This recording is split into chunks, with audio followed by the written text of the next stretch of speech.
There is a Kurdish slogan that our only friends are the mountains, and that's a good slogan.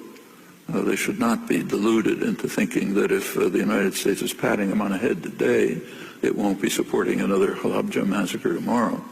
That's the record demonstrates that clearly. What can you tell us about ISIS and what are its origins? Well, actually, there's an interesting article that just appeared a couple of days ago by a highly qualified analyst, Graham Fuller, CIA background, one of the leading intelligence and mainstream analysts of the Middle East. And the title is, "The United States Created ISIS." This is one of the conspiracy theories, the thousands of them that go around the Middle East, but this is another source. This is right at the heart of the U.S. establishment. Now, he hastens to point out that he doesn't mean the United States decided to put ISIS into existence and then funded it. His point is, and I think it's accurate, that the United States created the background out of which ISIS grew and developed. Part of it was just the standard sledgehammer approach, smash up what you don't like. In 2003, the United States and Britain invaded Iraq, major crime. Just this afternoon, the British Parliament granted the government the authority to bomb Iraq again. The invasion was devastating to Iraq. Iraq had already been virtually destroyed, first of all, by the long, decade-long war with Iran, in which, incidentally, Iraq was backed by the United States, and then the decade of sanctions, which were described as genocidal by the respected international diplomats who administered them, and both resigned in protest for that reason. They devastated the civilian society. They strengthened the dictator, compelled the population to rely on him for survival. It's probably the reason he wasn't sent on the path of a whole stream of other dictators who were overthrown. Finally, the U.S. just decided to attack the country in 2003. The attack, it's compared by many Iraqis to the Mongol invasions of 1,000 years earlier. Very destructive, hundreds of thousands of people killed, millions of refugees, millions of other displaced persons, the destruction of the archaeological richness and wealth of the country back to Samaria. And one of the effects of the invasion was immediately to institute sectarian divisions. Part of the brilliance of the invasion force, its director, Paul Bremer, was to separate the sects, Sunni, Shia, Kurds, separate them from one another, set them at each other's throats. Within a couple of years, there was a major sectarian conflict incited by the invasion, very brutal. You can see it if you say, look at Baghdad. If you take a map of Baghdad, say in 2002, it's a mixed city. Sunni and Shia are living in the same neighborhoods. They're intermarried. In fact, sometimes they say they didn't even know who was Sunni, who was Shia. It's like knowing whether your friends are in one Protestant group or another Protestant group. There are differences, but it was not hostile.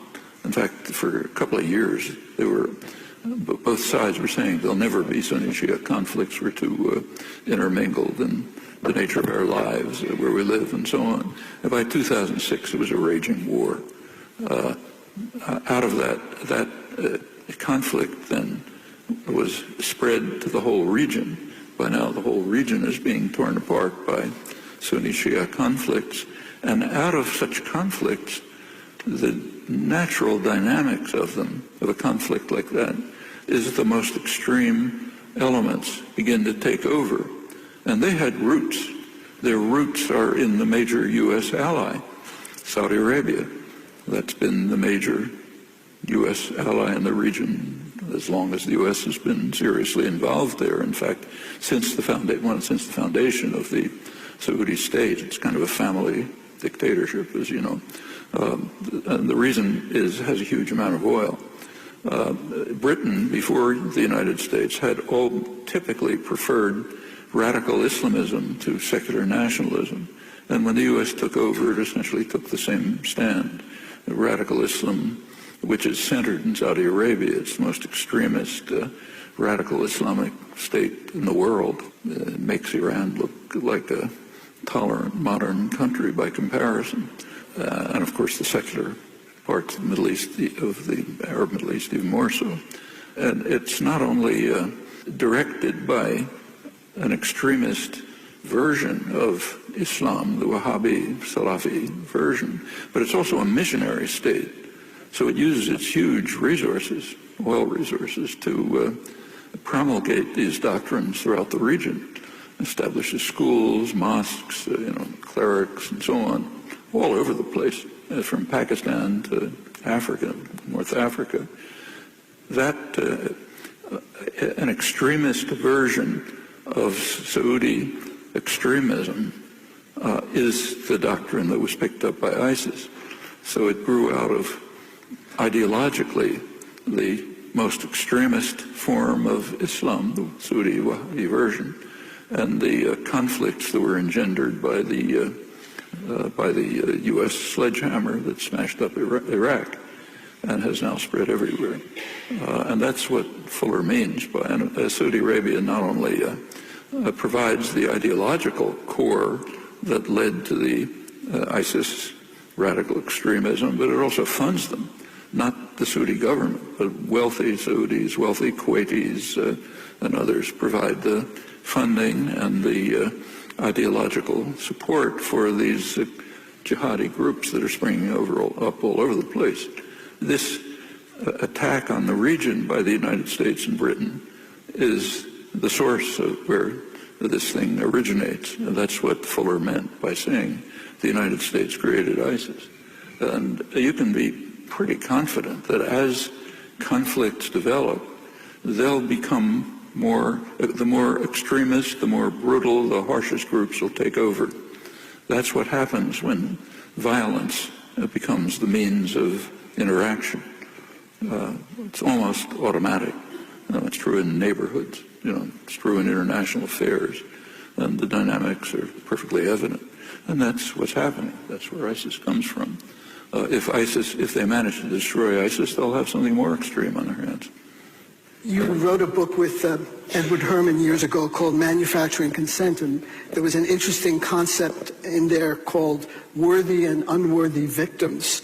And you write, a propaganda system will consistently portray people abused in enemy states as worthy victims, whereas those treated with equal or greater severity by its own government or clients will be unworthy. And then you go on to give the example of the Kurds in Iraq and the Kurds in Turkey. Could you flesh that out? The Kurds in Iraq were victims of U.S. violence and power in the 1970s.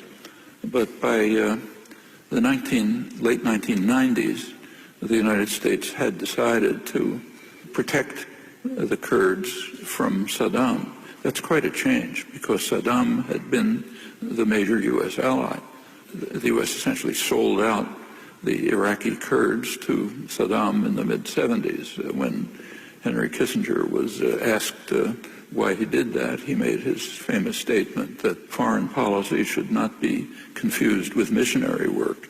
We're involved in foreign policy, we're not missionaries, so we want to sell them out to our friend Saddam, that's okay. Through the 1980s, the United States supported Saddam in the war against Iran. Saddam was taken off the terrorist list in 1982 so that the United States could start providing him with badly needed aid. As you know, Saddam launched a horrendous attack against the Iraqi Kurds. The Reagan administration, Reagan himself, blocked efforts even to criticize it. And the Pentagon came out with a story that it was Iran that was responsible for Halabja and Al-Anfal and the other atrocities. And this continued until 1990. The record is remarkable. When Reagan was replaced by George Bush, number one, the one who's called the statesman, not the madman, H.W. Bush. He just adored Saddam Hussein. He overruled Treasury Department objections to send more badly needed agricultural aid to Saddam, partly badly needed because he had devastated big agricultural areas. He invited Iraqi nuclear engineers to the United States for advanced training in nuclear weapons production in 1990. In April 1990, Bush went so far as to send a mission to Iraq led by the leading congressional Senate people in the Senate. It was headed by Bob Dole, who was Speaker of the Senate, later became the Republican presidential candidate, others like Alan Simpson and so on. They were sent to Iraq to present Bush's greetings to his friend Saddam. And the transcript is available. You really have to read it. They're just fawning before Saddam. They promised Saddam that critics of Iraq on Voice of America would be removed, and they sort of apologized that they're not able to silence critics in the press. We have this freedom of speech thing here, which made it hard for them to silence them, but he was assured Saddam that he should ignore them. They don't mean anything. That was April 1990. August 1990, Saddam made his first mistake. He disobeyed orders, or more likely, probably misunderstood them, invaded Kuwait. That was not intended. The reaction was very strong. He immediately recognized this is a mistake. He tried to find a way to withdraw. The United States didn't want him to withdraw.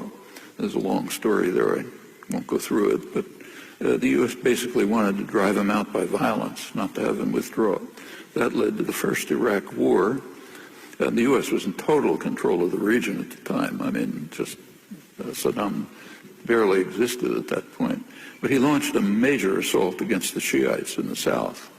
But the United States refused to block it. It was a big massacre of Shiites in the south. And the U.S. didn't lift a finger. They didn't even try to block military helicopters. Rebelling Iraqi generals came to Washington to ask just for access to captured Iraqi weapon stores. They were refused. After that, Saddam turned against the Kurds in the north. At first, the same thing happened, but the reporting was quite different. Reporters went to the north, and if you'll remember the television coverage at the time, they were sort of appalled that all of these atrocities were being carried out against people whose children are blue-eyed and blonde, and just like us. We can't tolerate that. And there was a big hue and cry over it. And finally, Bush established the no-fly zone. That was the Kurds in Iraq, then come various complicated things. At the same time, in the 1990s, going to Turkey, Turkish repression against the Kurds has been extremely severe. It goes back to the first days of the state. And in the 1990s, it peaked. There was massive repression against the Kurds in the southeast. That's, of course, the largest Kurdish population in Turkey. Tens of thousands of people were killed. About 3,500 towns and villages were destroyed. Probably a couple of million refugees, nobody counts. Every imaginable form of torture. I mean, it was just a horrendous attack, completely supported by the United States. 80% of the arms came from the United States.